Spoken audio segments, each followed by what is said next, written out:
तो हमारे पास नेक्स्ट है आज पी ब्लॉक। और पी ब्लॉक में फर्स्ट पॉइंट, इनका सामान्य इलेक्ट्रॉनिक विन्यास, सामान्य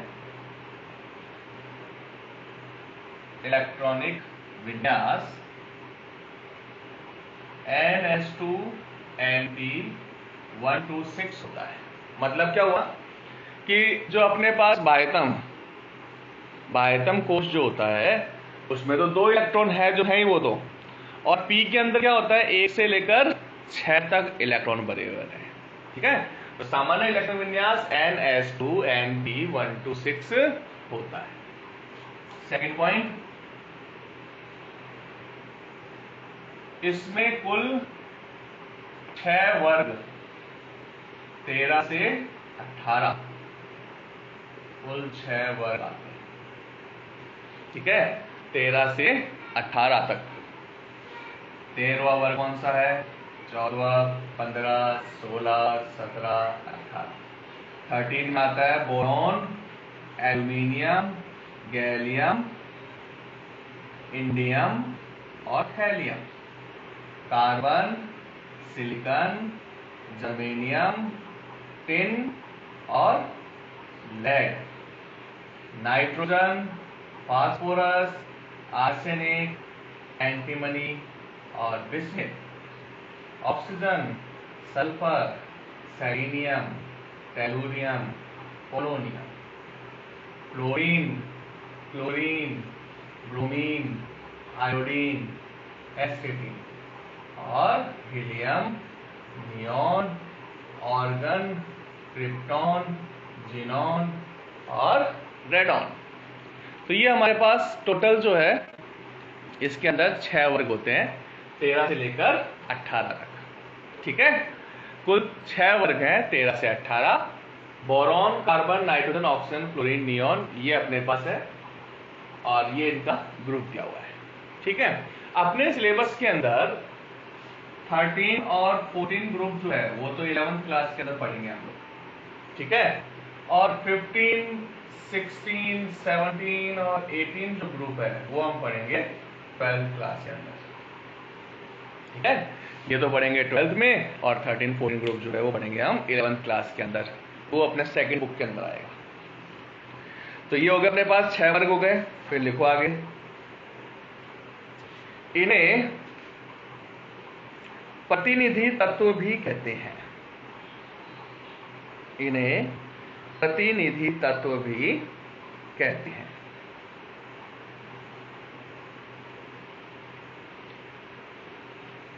प्रतिनिधि तत्व भी कहते हैं। अब जब इनका इलेक्ट्रॉन विन्यास की बात करें अपन, मैंने क्या कहा था Np126 होता है। 13वें समूह का जो विन्यास होगा वो क्या होगा? Np1, यानी P में केवल 1 इलेक्ट्रॉन, इसमें 2 इलेक्ट्रॉन, यहां पर 3 इलेक्ट्रॉन, 4, 5 और यहां कितने आ जाएंगे? 6 इलेक्ट्रॉन। तो इनका इलेक्ट्रॉन विन्यास होगा। जैसे बोरॉन है, तो बोरॉन में क्या होता है अपने पास 5 होता है, तो अपन क्या लिखते हैं 2s2 2p1, ये 2s2 2p2, 2s2 2p3, 2s2 2p4, 2s2 2p5, 2s2 2p6। यहाँ क्या जाएगा 3s2 3p1, 3s2 3p2, 3s2 3p3, 3s2 3p4, 3s2 3p5, 3s2 3p6। तो ये सारा इलेक्ट्रॉन विन्यास सेम होगा, ये वाला रहेगा। यानी बाह्यतम कोश जो भी है वो तो S तो पूरा भरा होगा, और P में 1 से लेकर 6 तक इलेक्ट्रॉन हमको बनने होते हैं। ठीक है, तो देखो इसमें आगे, इस वर्ग में धातु, अधातु व उपधातु तीनों ही उपस्थित होते हैं। तीनों ही उपस्थित होते हैं।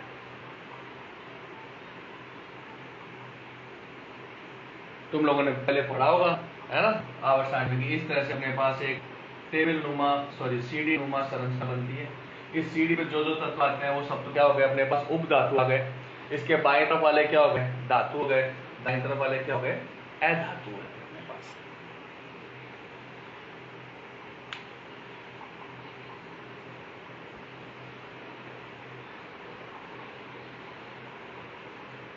ठीक है, अगला पॉइंट लिखो।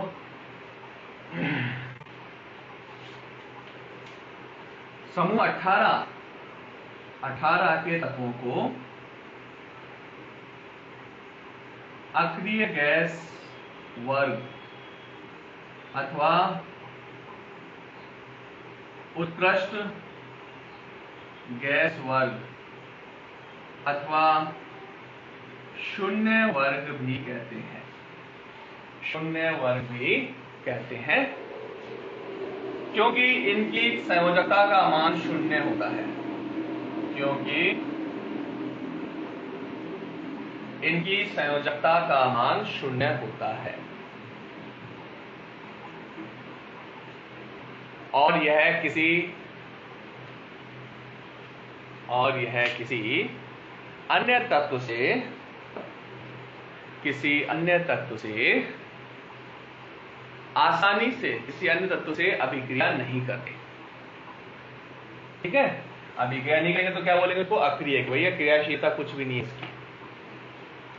फिर लिखो नेक्स्ट पॉइंट, समूह 17 के तत्वों को हैलोजन कहते हैं, जिसका अर्थ है समुद्री लवण। इसका अर्थ है समुद्री लवण, क्योंकि सर्वप्रथम यह समुद्र में उपस्थित लवणों में पाए गए। समुद्र में उपस्थित लवणों में पाए गए।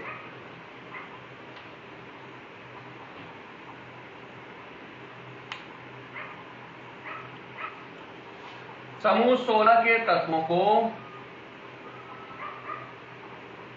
चाल्कोजेन कहते हैं, जिसका अर्थ है अयस्क निर्माण। जिसका अर्थ है अयस्क निर्माण, क्योंकि इस वर्ग के तत्व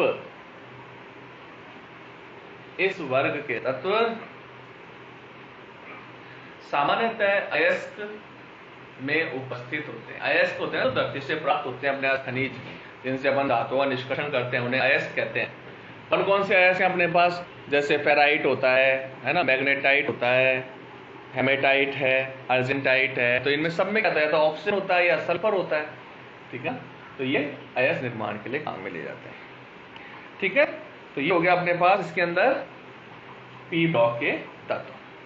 नेक्स्ट अपने पास है डी ब्लॉक के तत्व। हेडिंग डालो, डी ब्लॉक के तत्व।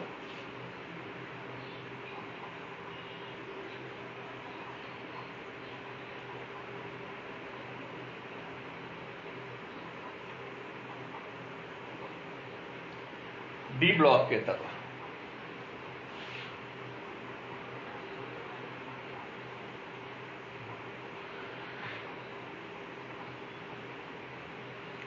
डी ब्लॉक के तत्व क्या होते हैं भाई? देखो, फर्स्ट पॉइंट, इनमें अंतिम इलेक्ट्रॉन n-1d कक्षकों में भरे जाते हैं। n-1d कक्षकों में भरे जाते हैं। इनमें अंतिम इलेक्ट्रॉन n-1d कक्षकों में भरे जाते हैं। इनका सामान्य इलेक्ट्रॉनिक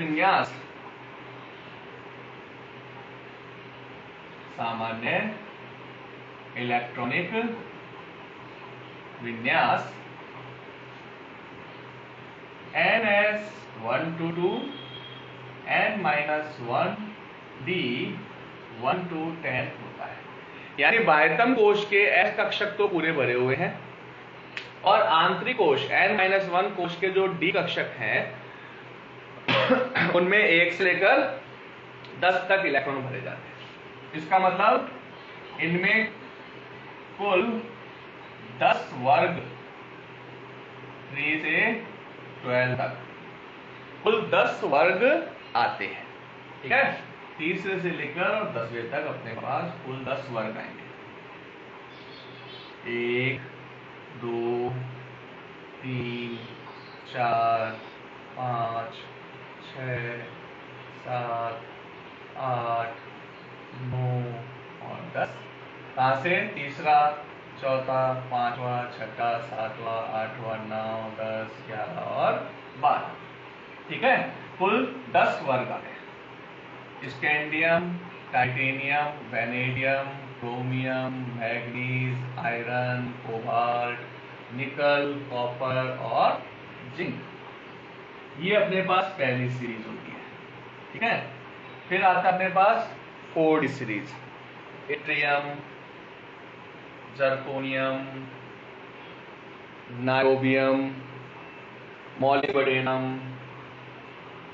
ठीक है, then technetium, ruthenium, rhodium, palladium, silver and cadmium. फिर क्या आएगा अपने पास? 5D series, lanthanum, then hafnium, then tantalum, tungsten, rhenium, osmium, iridium, platinum, gold and mercury. और जो लास्ट अपने पास 6th सीरीज है वो स्टार्ट होता है एक्टिनियम, AC से स्टार्ट होता है, देन रदरफोर्डियम, और जो जितने भी अपने पास एलिमेंट है वो सब इसमें आ जाएंगे अपने पास। इनकम्प्लीट है अपने पास। ठीक है, तो हमारे पास कुल 10 वर्ग आते हैं तीसरे से लेकर 12वें तक। अब देखो इनमें सब में इलेक्ट्रॉन विन्यास देखो। जैसे स्कैंडियम की बात करें तो स्कैंडियम का 21 होता है, तो हमने क्या लिखा था? 1s2 2s2 2p6, 10 हो गए। फिर 3s2 12, 3p6 18, और फिर क्या लिखते हैं? 4s2, बाह्यतम कोश पूरा भर गया, 20 हो गए। और फिर 3D के अंदर 1। तो ये देखो बाह्यतम कोश जो है NS वो तो पूरा भरा हुआ है, या तो उसमें 2 इलेक्ट्रॉन होंगे या उसमें 1 इलेक्ट्रॉन होगा। और जो N-1D है उसमें 1 से लेकर 10 तक इलेक्ट्रॉन भरे जाते हैं। तो ये अपने पास क्या हो गया? इसके अंदर D ब्लॉक के तत्व हो गए। फिर लिखो इसमें आगे,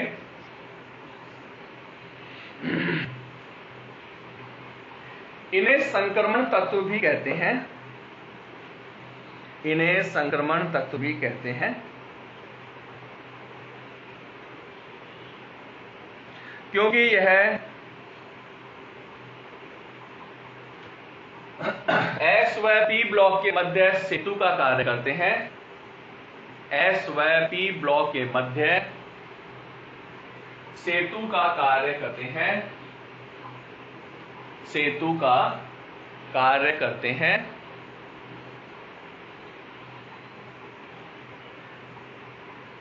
और इनकी उदासीन व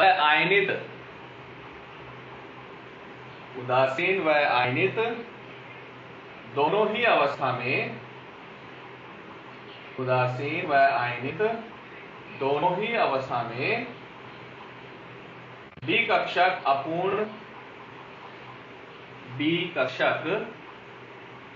अपूर्ण होते हैं। ठीक है, अपूर्ण मतलब पूरे के पूरे 10 इलेक्ट्रॉन भरे हुए नहीं होते हैं। फिर देखो, जिंक, कैडमियम व मरकरी, जिंक, कैडमियम व मरकरी B ब्लॉक के तत्व हैं, परंतु संक्रमण तत्व नहीं। D ब्लॉक के तत्व हैं परंतु संक्रमण तत्व नहीं। तो क्योंकि इनमें क्योंकि इनमें उदासीन व आयनित दोनों ही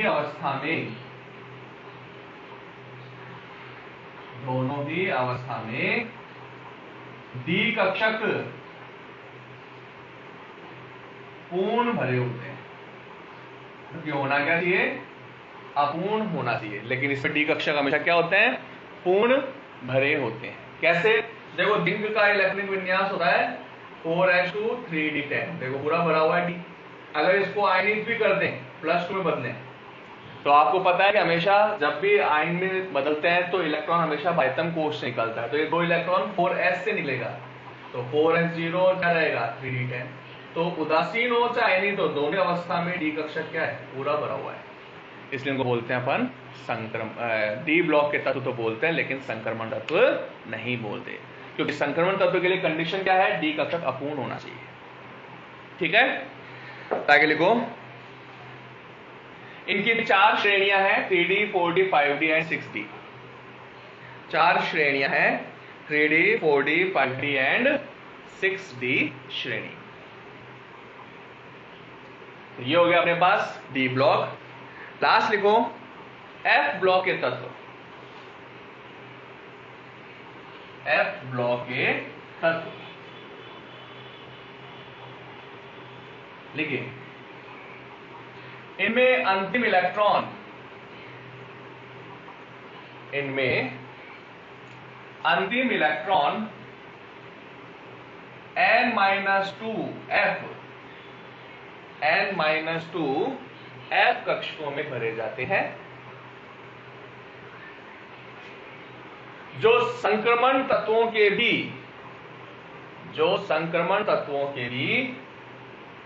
एक कोश अंदर की ओर होते हैं। तो संक्रमण तत्व में तो n-1 होता है, यहां क्या n-2 है। संक्रमण तत्वों के भी एक कोश अंदर की ओर होते हैं, इसलिए इन्हें आंतरिक संक्रमण तत्व भी कहते हैं। आंतरिक संक्रमण तत्व भी कहते हैं। इनका सामान्य इलेक्ट्रॉनिक विन्यास n-2 n-1 d021 n-2 f1214 होता है। यानी बाह्यतम कोश के s कक्षक पूरे भरे होते हैं, आंतरिक कोश के डी कक्षक में या तो 1 इलेक्ट्रॉन होगा या 0, और n-2 के अंदर जो f कक्षक है उसमें 1 से लेकर 14 तक तत्व भरे जाते हैं। इनकी 2 श्रेणियां होती हैं। फर्स्ट लैंथेनाइड श्रेणी, यह लैंथनम के बाद प्रारंभ होती है। लैंथनम के बाद प्रारंभ होती है। और सेकेंड एक्टिनाइड श्रेणी, लैंथेनाइड को बोलते हैं 4f श्रेणी और इसको बोलते हैं 5f श्रेणी। यह एक्टिनम के बाद प्रारंभ होती है।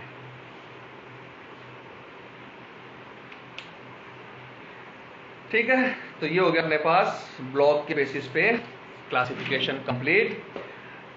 नेक्स्ट क्लास में अब हम क्या करेंगे, इनके गुणों में आवर्तित